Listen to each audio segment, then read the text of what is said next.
Hello everyone, welcome to this video. इस video में हम क्लास 12th पॉलिटिकल साइंस का जो सेकंड चैप्टर है era of one party dominance, उसका टॉपिक देखेंगे इमरजेंस ऑफ अपोजिशन पार्टीज़। तो हेडिंग समझ लो, इमरजेंस यानी कि किसी का उभर के आना, अपोजिशन पार्टीज़ यानी कि जो अपोजिशन की पार्टीज़ होती हैं, एक होती है रूलिंग पार्टी जो कि रूल करती है और बहुत सारी होती हैं अपोजिशन पार्टीज़। तो जो वो अपोजिशन में होती हैं वो अपोजिशन पार्टीज़ कहलाती हैं, ठीक है। तो अपोजिशन पार्टीज़ कैसे इमर्ज होकर आई कांग्रेस के अलावा? तो उस ज़माने में जो कांग्रेस थी 1950s के आसपास, तो कांग्रेस हमारे इंडिया में रूल कर रही थी, रूलिंग पार्टी के रूप में थी।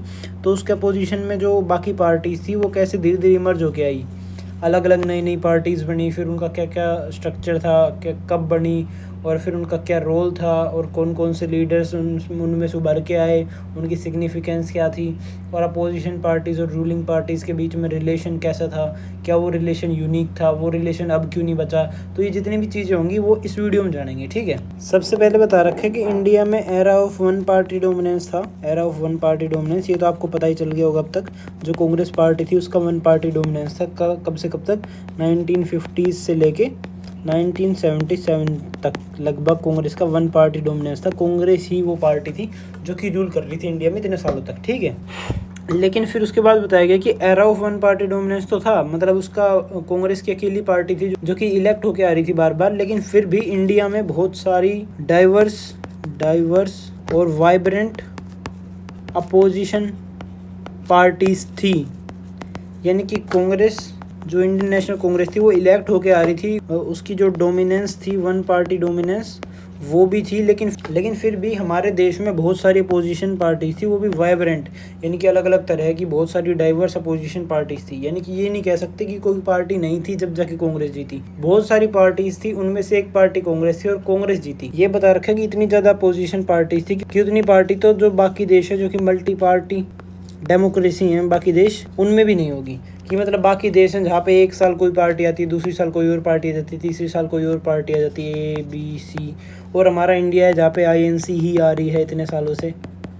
लेकिन फिर भी यहाँ पे अपोजिशन पार्टी जो हैं उनकी मात्रा कम है और इंडिया में अपोजिशन पार्टीज़ हैं उनकी मात्रा ज़्यादा है। यानी कि ये दर्शाता है कि इंडिया में अपोजिशन तो था, अच्छा खासा अपोजिशन था, बाकी कंट्रीज़ के कंपैरिजन में बहुत अच्छा अपोजिशन था। लेकिन फिर भी इंडिया जीत रही थी, फिर भी इंडियन नेशनल कांग्रेस जीत रही थी, ठीक है। फिर अब जो इंडिया का जो अपोजिशन है जिसके बारे में इतनी चर्चा हो रही है कि भाई इतना अच्छा अपोजिशन था, तो उस अपोजिशन के बारे में जान लेते हैं। तो बता रखा अपोजिशन में बहुत सारी पार्टीज ऐसी थी जो कि 1952 से पहले की थी। यानी कि ऐसा नहीं है कि सिर्फ जो कांग्रेस थी अगर आपको ना पता हो 1885 में बनी थी। तो अब ऐसा नहीं है कि सिर्फ कांग्रेस ही पार्टी थी जो कि इतनी लंबी पुरानी है। बहुत सारी और भी पार्टी थी जो कि 1952 से पुरानी थी, यानी कि फर्स्ट इलेक्शन से पुरानी थी। कौन कौन सी पार्टी थी? जैसे कि एक तो वो अकाली दल हो गया। अकाली दल पंजाब में जो अकाली दल है वो 1921 के आसपास की है, ठीक है। फिर उसके बाद एक दो पार्टीज़ और हो गई, जैसे कि हमारी जो भारतीय जनसंघ 1950 में बनी थी। फिर उसके अलावा कौन सी पार्टी हो गई? 1951 शायद। फिर उसके बाद कौन सी पार्टी हो गई? जैसे कि एक है हमारी सोशलिस्ट पार्टी थी जो वो 1934 में बनी थी, 1934 में बनी थी। उसके अलावा CPI party, communist party of India, ये 1925 में बनी थी MN रॉय के अंडर। तो ऐसे इंडिया में भरपूर मात्रा में अपोजिशन पार्टी थी जो कि 1952 से पहले बन गई थी। तो ये कहना कि इंडिया में अपोजिशन नहीं था, ये गलत बात है, ठीक है। उसके बाद बताई गई कि इनमें से बहुत सारी अपोजिशन पार्टीज़ ऐसी थी जिन्होंने बहुत अच्छा खासा रोल निभाया 1960s और 70s की पॉलिटिक्स में। यानी 60s और 70s की जो पॉलिटिक्स थी इंडिया की, उस पॉलिटिक्स में बहुत बढ़िया रोल निभाया इन अपोजिशन पार्टीज़ ने। कैसे? अगली वीडियोस में हम यही चीज़ जानेंगे कि 67 में इलेक्शन जो हुए थे 1967 में, उनमें कांग्रेस की एक बहुत बड़ी डिफीट मानी गई थी। कांग्रेस जीत तो गई थी लेकिन बहुत कम मार्जिन से जीती थी और बहुत सारी जो स्टेट इलेक्शन थे वो तो हार भी गई थी कांग्रेस नॉर्थ इंडिया में, ठीक है। और 77 में तो कांग्रेस सेंटर पे भी हार गई थी। तो यानी कि 60s और 70s में अपोजिशन पार्टीज़ ने एक बड़ा रोल निभाया था, वो भी जानेंगे हम। उसके बाद बता रखे जो आज के अपोजिशन पार्टीज़ हैं, प्रेजेंट डे अपोजिशन पार्टीज़। उसके बाद बता रखा है जो प्रेजेंट डे की नॉन कांग्रेस पार्टीज़ हैं, present day non Congress parties, non Congress यानी कि जितनी भी पार्टीज़ हैं आज के टाइम पीरियड पे प्रेजेंट में, जितनी पार्टीज़ कांग्रेस के अलावा, वो सारी पार्टीज़ कहीं ना कहीं इन्हीं अपोजिशन पार्टी से लिंक्ड है, इन 3-4 पार्टी से, जनता दल वगैरह। और जो 60-70s के टाइम पे जो पॉलिटिक्स में अपोजिशन पार्टीज़ आई थी इंडिया की, उन्हीं से रिलेटेड है इन सभी पार्टीज़ का ओरिजिन, यानी कि कहीं ना कहीं उन्हीं में से निकल के आई हैं। जैसे कि जो कांग्रेस थी उसमें से भाई YSRP कांग्रेस निकल गई, YSR कांग्रेस कहाँ की है, ये आंध्र प्रदेश की है। फिर उसके बाद ऐसे ही जनता दल में से जनता दल सेकुलर निकल गया, जनता दल यूनाइटेड निकल गया। फिर उसके बाद भारतीय जनसंघ में से भारतीय जनता पार्टी निकल आई।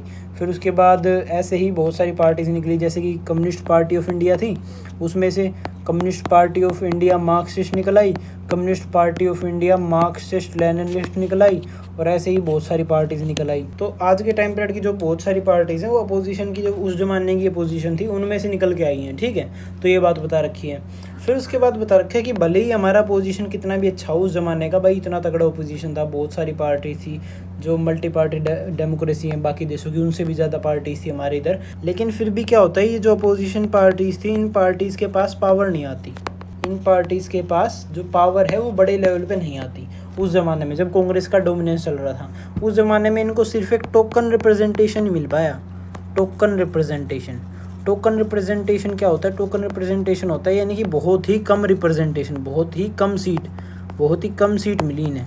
जैसे कांग्रेस थी, कांग्रेस को 364 सीट मिली थी फर्स्ट इलेक्शन में, और दूसरी जो पार्टी थी ना, सेकंड लार्जेस्ट पार्टी उस ज़माने में सीट्स के अकॉर्डिंग, वो थी 16 पार्टीज़ पे CPI communist party of India. तो तुम सोच सकते हो, इससे अंदाज़ा लगा सकते हो कि एक तो कांग्रेस है वो 360 सीट लेके बैठी है, और एक कम्युनिस्ट पार्टी है वो 16 सीट लेके बैठी है। तो उनको बहुत ही टोकन रिप्रेजेंटेशन मिला, बहुत कम मिला है। ये तो चलो कम्युनिस्ट पार्टी इसको 16 मिल गई, बहुत सारी जो सोशलिस्ट पार्टी वगैरह उनको तो सिर्फ 1-2 सीट ही मिली थी, तो उनका तो बहुत बुरा हाल था, ठीक है। लेकिन अब इसका मतलब ये नहीं है कि उनका रोल ही ख़त्म हो गया, कि उनको सीट अच्छी नहीं मिली तो उनका कोई काम ही नहीं है। उनका रोल बहुत अच्छा था, उन्होंने एक डेमोक्रेटिक कैरेक्टर ऑफ सिस्टम को मेंटेन करने में मदद निभाई। जो डेमोक्रेटिक कैरेक्टर है, डेमोक्रेसी है, उसको बचाए रखने में मदद निभाई। कैसे निभाई कि भाई जो कांग्रेस है, अगर अपोजिशन में कोई भी पार्टी नहीं होती तो कांग्रेस खुलेआम जो मन में आता वो करती, जिसकी वजह से क्या होता भाई, लोगों को नुकसान होता, लोग जो हैं उनको नुकसान होता कि भाई कांग्रेस अगर अपोजिशन में कोई पार्टी नहीं है ढंग की, तो कांग्रेस अपने ढंग से करप्शन करती ढंग से, जिसकी वजह से भाई देश का बहुत ज़्यादा नुकसान होता। और कोई अपोजिशन पार्टी नहीं है यानी कि लोगों को आवाज़ उठाने वाला नहीं है, लोगों को वोट तो सिर्फ कांग्रेस को देना पड़ेगा, जिसकी वजह से जो देश है उसकी डेमोक्रेसी खतरे में आ जाती। लेकिन क्या हुआ, जो बाकी अपोजिशन पार्टी थी, भले ही उनके पास कम सीट हो, लेकिन वो अपोजिशन में खड़ी रहती थी, लोगों की बातों को उठाती थी। सोशलिस्ट पार्टी, कम्युनिस्ट पार्टी, फिर उसके बाद भारतीय जनसंघ, ये सब जो थी ये लोगों की बातों को उठाती थी, जिसकी वजह से क्या होता था, जो हमारी डेमोक्रेसी है वो मेंटेन रह पाती थी, ठीक है, हमारा जो करप्शन है वो कम हो पाता था। अब इन पार्टीज़ की थोड़ी और ज़्यादा सिग्निफिकेंस देख लेते हैं, सिग्निफिकेंस ऑफ अपोजिशन पार्टीज़, इनका और क्या रोल था बड़ा, वो सारा डिटेल में जान लेते हैं, ठीक है। पहली सिग्निफिकेंस तो हमने देख ली, ये रूलिंग पार्टी को चेक में रखते थे, रूलिंग पार्टी अंडर चेक, कुछ भी फालतू काम नहीं करने देते थे भाई, कोई काम करते थे तो भाई धरना करने बैठ जाते थे, जिससे कि डेमोक्रेसी मेंटेन रहती थी। तो रूलिंग पार्टी को अंडर चेक रखते थे, और जो बैलेंस ऑफ पावर है उसको चेंज करते रहते थे टाइम टू टाइम, ठीक है। कांग्रेस के अंदर भी इसी में दे रखे point, changed the balance of power with in Congress, यानी कि जो कांग्रेस पार्टी थी उसके अंदर बैलेंस ऑफ पावर को भी चेंज करने में मदद करते थे। इसका मतलब क्या है भाई, कांग्रेस पार्टी में फैक्शंस थे, एक सोशलिस्ट फैक्शन, एक कैपिटलिस्ट फैक्शन। तो कांग्रेस पार्टी में कई बार क्या होता है भाई, मान लो कैपिटलिस्ट लोग, उनके पास पैसा तगड़ा है, तो भाई कांग्रेस पार्टी में कैपिटलिस्ट लोगों की पावर ज़्यादा बढ़ गई, सोशलिस्ट की कम हो गई। तो क्या होगा, अब जो सोशलिस्ट पार्टी थी वो पोजीशन में है भले ही, लेकिन क्योंकि यहाँ पे सोशलिस्ट लोग हैं कांग्रेस में, उनकी मदद करेगी, तो इससे वो कांग्रेस के अंदर भी जो बैलेंस था पावर का उसको भी चेंज करते थे, ठीक है। तो अपोजिशन पार्टीज रूलिंग पार्टी को चेक में रखती थी, और उसके साथ साथ कांग्रेस के अंदर का भी बैलेंस ऑफ पावर चेंज करती थी, ठीक है। दूसरा है क्या है कि वो पॉलिटिकल अल्टरनेटिव को अलाइव रखते थे, और जिसकी वजह से लोगों में रिसेंटमेंट नहीं आती थी, जिसकी वजह से पीपल्स में रिसेंटमेंट नहीं आती थी, रिसेंटमेंट अगेंस्ट डेमोक्रेसी नहीं आ पाता था, ठीक है। तो इसका मतलब क्या है कि भाई मान लो अगर आज है बीजेपी, अब बीजेपी के खिलाफ भाई आज के टाइम पीरियड पे कांग्रेस है, समाजवादी पार्टी है, आम आदमी पार्टी है, और टीएमसी है, और DMK है, ऐसे बहुत सारी पार्टीज़ हैं, ठीक है। तो बीजेपी के अगेंस्ट इतनी सारी पार्टीज़, अगर कोई बंदा है, ये बंदा है, तो अब इस बंदे को बीजेपी को वोट नहीं देना भाई, ये इसकी आइडियोलॉजी से मैच नहीं खाता। तो अब इस बंदे के पास बहुत सारे अल्टरनेटिव हैं कि अगर बीजेपी को नहीं तो मैं कांग्रेस को दे दूंगा, कांग्रेस को नहीं तो इसको दे दूंगा, अगर ये भी पसंद नहीं आए तो इसको दे दूंगा, ये भी पसंद नहीं आए तो इसको दे दूंगा, ये भी नहीं आए तो इसको दे दूंगा, अगर ये भी नहीं आई तो कोई इंडिपेंडेंट कैंडिडेट होगा उसको दे दूंगा।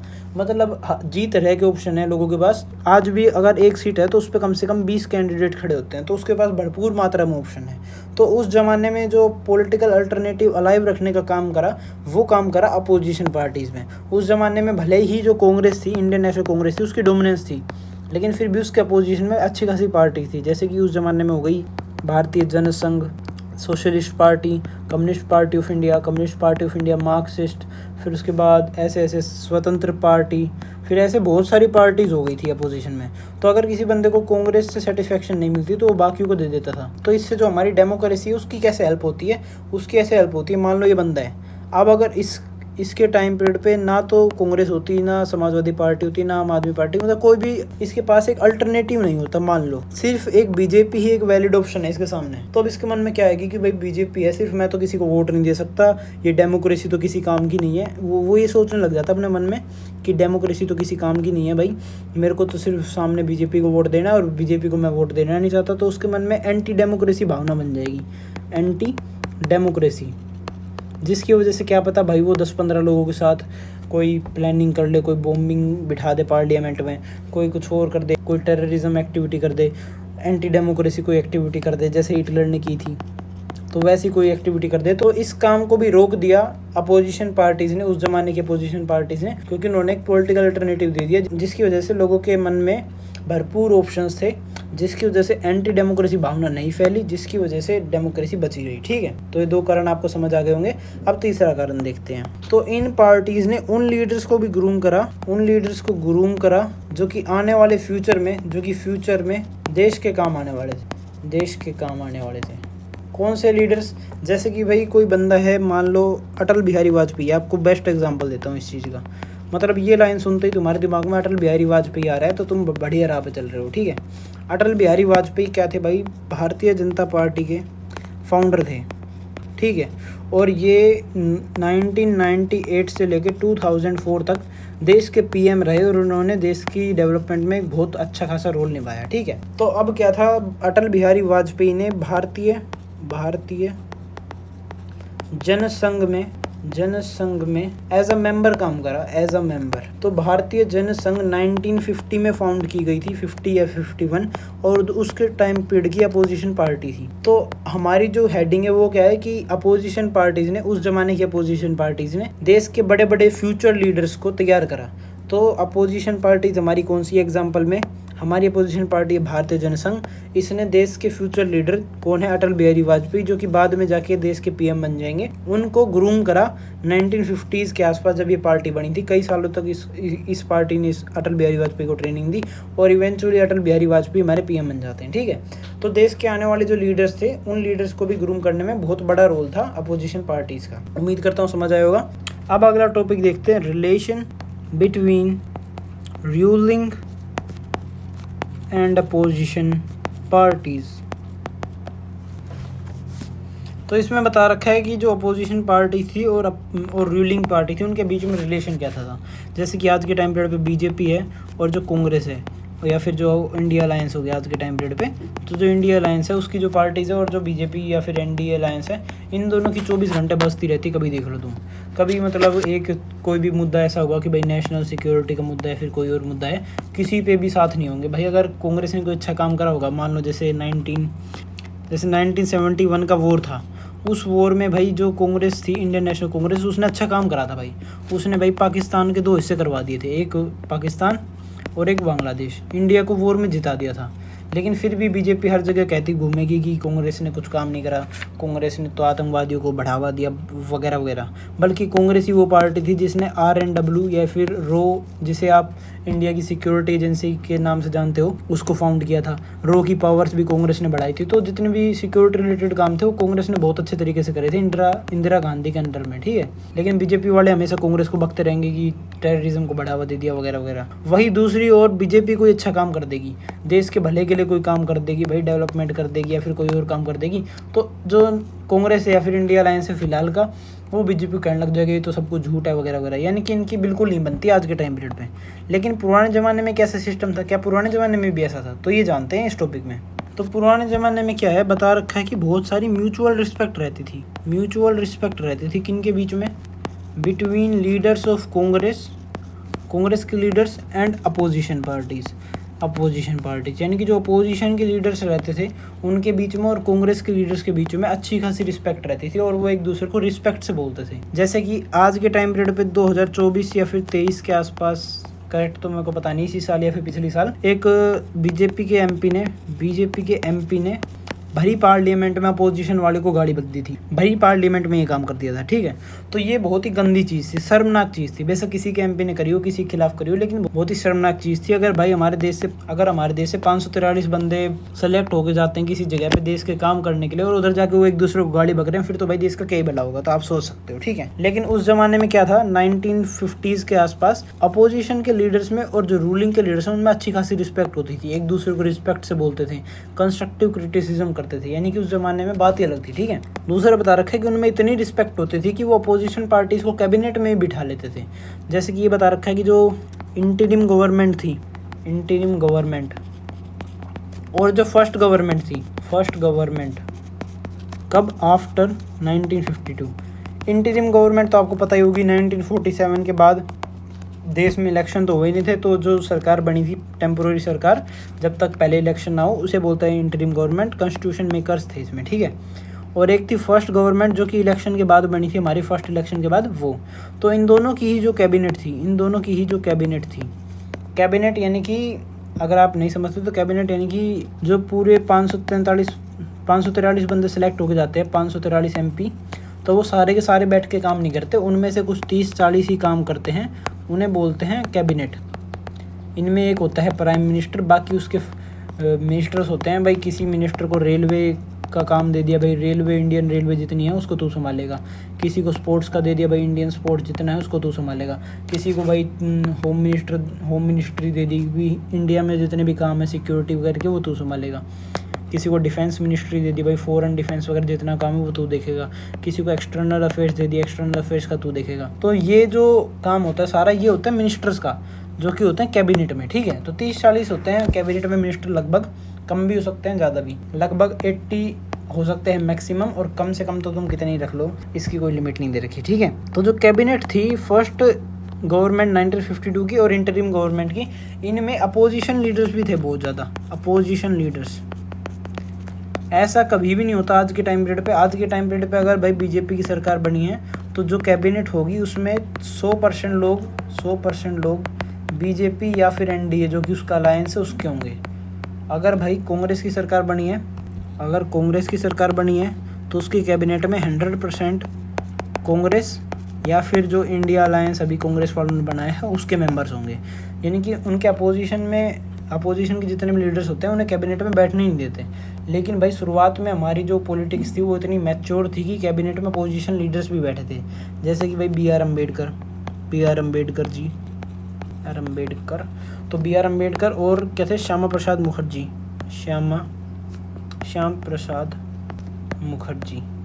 तो श्याम प्रसाद मुखर्जी और बी आर अम्बेडकर जी, ये दो पॉलिटिकल लीडर्स थे अपोजिशन के, और फिर भी वो कैबिनेट में बैठे थे क्योंकि भाई इनका बहुत तगड़ा नाम था। जैसे अम्बेडकर जी थे भाई, इन्होंने तो कॉन्स्टिट्यूशन ही बनाया था, तो इनका तगड़ा नाम था। तो इस वजह से इनको बुला लिया था कि भाई तुम बहुत पढ़े लिखे हो, इंडिया में तुमसे पढ़ा लिखा नहीं है फिलहाल के टाइम पीरियड पे, तो तुम लॉ मिनिस्टर बन जाओ। तो इनको लॉ मिनिस्टर बना दिया गया था। भले ही अपोजिशन के थे, इनकी पार्टी अलग थी, इनकी पार्टी थी रिपब्लिकन पार्टी, जो इन्होंने बनाई थी रिपब्लिकन पार्टी। ये कांग्रेस के खिलाफ चलते थे, बिल्कुल कट्टर वो थे कांग्रेस के अगेंस्ट अम्बेडकर जी। फिर भी उनको कैबिनेट में बुलाया नेहरू जी ने कि भाई आप अच्छा काम करते हो तो आपको कैबिनेट में जगह मिलनी चाहिए। ये उस टाइम पीरियड की पॉलिटिक्स की मैच्योरिटी दर्शाता है। श्यामा प्रसाद मुखर्जी ये भारतीय जनसंघ के थे फाउंडर। तो भारतीय जनसंघ के फाउंडर थे श्यामा प्रसाद मुखर्जी, और ये भी नेहरू जी के बिल्कुल अगेंस्ट थे, आए दिन धरने में बैठ जाते थे, फिर भी इनको कैबिनेट में जगह दी गई, ठीक है। तो ये दर्शाता है पॉलिटिकल मैच्योरिटी। और एक और अपोजिशन लीडर था जैसे कि जयप्रकाश नारायण। इनका आप नाम बहुत ज़्यादा सुनोगे इस बुक में तो जो तुम्हारी पॉलिटिक्स की बुक है इसमें इनका नाम बहुत सुनोगे। अभी तो बस स्टार्ट हुआ है, जो बाद के चैप्टर्स होंगे इमरजेंसी वगैरह के उनमें इनका नाम सबसे ज़्यादा आएगा, क्योंकि इनका रोल बहुत बड़ा था उस टाइम पीरियड पे, ठीक है। तो JP नारायण जो थे इनको भी इनवाइट किया था नेहरू जी ने, पर इन्होंने मना कर दिया, बोला मैं नहीं आ रहा। वरना JP नारायण भी अपोजिशन के एक लीडर थे जिनको नेहरू जी ने इन्वाइट करा था आने के लिए, ठीक है, कैबिनेट में। तो ये दर्शाता है कि हमारे उस ज़माने की जो पॉलिटिकल मैच्योरिटी थी वो कितनी थी। फिर उसके बाद बता रखा है कि अब ये जो रिलेशन है, ये रिलेशन इतने अच्छे हैं, ये रिलेशन ख़त्म क्यों हो गए, आज के टाइम पीरियड पर ख़त्म क्यों हो गए। तो यही बता रखा है कि जैसे जैसे शुरुआत में जो कांग्रेस थी वो बढ़िया जीत रही थी, अपोजिशन में कोई नहीं था, तो वो भाई थोड़ी बहुत रिस्पेक्ट दे देती थी कि भाई रिस्पेक्ट देने में क्या जा रहा है, 1-2 सीट इन्हें भी दे दो, तो बढ़िया चल रहा था। तो भाई कांग्रेस के लिए कंपटीशन टफ हो गया, बाकी पार्टीज़ भी जीतने लग गई, जो अपोजिशन पार्टीज़ हैं वो भी जीतने लग गई, तो कांग्रेस को होगी दिक्कत। तो कांग्रेस ने भाई रिस्पेक्ट देनी कम कर दी। भाई कम तो करेंगे, क्योंकि अगर अभी भी रिस्पेक्ट दे के कैबिनेट में बिठाते रहे तो भाई जीतेंगे नहीं। तो ऐसे ऐसे जैसे जैसे पॉलिटिकल कंपटीशन टफ होता गया, वैसे वैसे जो इंडिया है उसमें, इंडिया की जो पॉलिटिक्स है उसमें रिस्पेक्ट घटती गई। जैसे आज के टाइम पीरियड पे जो BJP है और कांग्रेस है वो इतनी ज़्यादा एक दूसरे को गाली बकते रहते हैं, कुछ करते रहते हैं। वो इसीलिए करते हैं क्योंकि भाई आज के टाइम पीरियड पे कंपटीशन जो है, पॉलिटिकल कंपटीशन वो बहुत ज़्यादा टफ हो चुका है। जैसे कि आपने भी देखा इस बार जो NDA अलायंस है उसकी 293 सीट आई हैं और इंडिया अलायंस की लगभग 240 के आसपास, में कोई याद नहीं है। तो लगभग देख सकते हो तुम कितना टफ कंपटीशन है, बस कुछ 50 सीटों का अंतर है, ठीक है। तो ये टफ कंपटीशन है और इसकी वजह से ये आपस में रिस्पेक्ट नहीं देते, एक दूसरे को गाली बकते रहते हैं, और ये ट्रेंड आ गया इंडिया में, ठीक है। अब दे रखा हमारा जो चैप्टर है उसका कंक्लूजन। तो चैप्टर के कंक्लूजन में दे रखी है कि भाई यही बातें दे रखी हैं कि जो फर्स्ट फेज़ था हमारी डेमोक्रेसी का, फर्स्ट फेज़ था वो बहुत ही यूनिक था। कैसे यूनिक था ये मैंने बता ही दिया इस चैप्टर में कि भाई एक तो वन पार्टी डोमिनेंस थी, लेकिन फिर भी बहुत सारी अपोजिशन पार्टीज़ भी थी, मतलब अपोजिशन पार्टीज़ भी थी और वन पार्टी डोमिनेंस भी थी और डेमोक्रेसी भी थी, यानी कि नॉन डेमोक्रेटिक नहीं था, डेमोक्रेसी थी। और उसके बाद फर्स्ट फेज़ में बहुत सारी दिक्कतें भी आई, वो भी हमने देख ली। और ऊपर से यूनिक इसलिए था क्योंकि रिस्पेक्ट ज़्यादा थी अपोजिशन और रूलिंग के बीच में। फिर उसके बाद बताया गया कि हमने इस चैप्टर में क्या पढ़ा स्टार्टिंग से। तो सबसे पहले हमने पढ़ा था कि जो कांग्रेस है, कांग्रेस ने नेशनल मूवमेंट के स्टार्टिंग के आसपास नेशनल मूवमेंट जो थी उस मूवमेंट में अपना इंक्लूसिव कैरेक्टर दिखाया। इंक्लूसिव कैरेक्टर यानी कि जितने भी सोशल ग्रुप्स थे उनको अपने अंदर में एंट्री दी, जिसकी वजह से कांग्रेस का जो ब्रॉड बेस बन गया, बहुत ही ब्रॉड सोशल बेस बन गया, सोशल और आइडियोलॉजिकल, मतलब हर आइडियोलॉजी के लोग मिलने लग गए कांग्रेस में। और उसकी वजह से कांग्रेस की टॉलरेंस की क्षमता बढ़ गई, और कांग्रेस की टॉलरेंस की क्षमता बढ़ गई। इसकी वजह से भाई कांग्रेस सेंट्रलिस्ट पार्टी बन गई। तो अपोजिशन पार्टीज़ को दिक्कत होने लग गई, तो भाई कांग्रेस ही जीतने लग गई। अब कांग्रेस जीत रही थी, क्यों जीत रही थी? क्योंकि वो टॉलरेंस कर पा रही थी। अब धीरे धीरे कांग्रेस की टॉलरेटिंग पावर वो कम होती गई। टॉलरेटिंग पावर कब कम होती गई वो हम अगले चैप्टर्स में जानेंगे। इंदिरा गांधी के टाइम पे कम हो गई थी, वो दूसरी आइडियोलॉजी को टॉलरेट करना बंद कर दिया था इंदिरा गांधी ने। लेकिन अभी बस इतना ही ध्यान रखो कि टॉलरेशन जब कम हो गया था कांग्रेस में, जब कांग्रेस जीतना बंद हो गई क्योंकि टॉलरेशन कम हो गया था। इस चैप्टर में मैंने एक और चीज़ बताई थी कांग्रेस के बारे में कि कांग्रेस स्टार्टिंग में इतनी ज़्यादा जीत रही थी। क्यों जीत रही थी? क्योंकि कांग्रेस ने नेशनल मूवमेंट लीड करा था, नेशनल मूवमेंट। तो लोगों को लग रहा था भाई आज़ादी कांग्रेस ने दिलाई है, जिसकी वजह से क्या हो सकता है कि जिसकी वजह से मोस्टली लोगों ने कांग्रेस को वोट दिया, ठीक है। फिर अब बता रखा है आखिरी एक एंडिंग लाइन दे रखी कि कांग्रेस की जो डोमिनेंस थी वो सिर्फ एक फेज़ है हमारी इंडियन पॉलिटिक्स में, सिर्फ एक फेज़ है जो हमारी इंडियन पॉलिटिक्स के बाकी फेज़ है जिनमें अदर पार्टीज़ ने भी डोमिनेट करा या फिर कोलिजन पॉलिटिक्स भी चली। जैसे बीजेपी फ़िलहाल डोमिनेट कर रही है, तीसरा टर्म स्टार्ट कर दिया और पहले 2 टर्म्स तो सरप्लस मेजोरिटी में गुजार दिए। तो जो बीजेपी है वो अभी डोमिनेट कर रही है, उसका एक वन पार्टी डोमिनेंस था। फिर उससे पहले और कोलिजन पार्टीज़ थी। तो ये इंडिया की पूरी पॉलिटिक्स है, उसमें से सिर्फ एक फेज़ है कांग्रेस का। बाकी फेजेज़ जो हैं वो हम अगले चैप्टर्स में जानेंगे। इस चैप्टर में हमने कांग्रेस के बारे में जान लिया है, ठीक है। तो अब मोटे तौर पे देखें तो हमने इस चैप्टर को ख़त्म कर लिया है पूरे तरीके से। अगर आपको वीडियो अच्छी लगी हो तो लाइक से सब्सक्राइब कर देना। चैप्टर में जो अपोजिशन लीडर्स हैं बड़े बड़े लीडर्स हैं या फिर अपोजिशन पार्टीज़ हैं, जैसे कि Swatantra Party, socialist party, communist party, इन पार्टीज़ के बारे में बता रखा है चैप्टर के बीच बीच में। तो अब वो हम क्या करेंगे, अब ये वीडियो ख़त्म होगी उसके बाद से अगली वीडियोज़ में एक एक करके सारे लीडर्स और सारी पॉलिटिकल पार्टीज़ को देख लेंगे, ठीक है। ये मत सोचना कि मैं कराऊंगा नहीं, सब कराऊंगा, बस थोड़ा इंतज़ार करना पड़ेगा। और अगर वीडियो अच्छी लगी हो तो लाइक से सब्सक्राइब कर देना। जितना भी था टॉपिक में मैंने समझा दिया, इसके अलावा कुछ नहीं मिलेगा, NCERT में ढूंढ लेना बेशक। Thank you.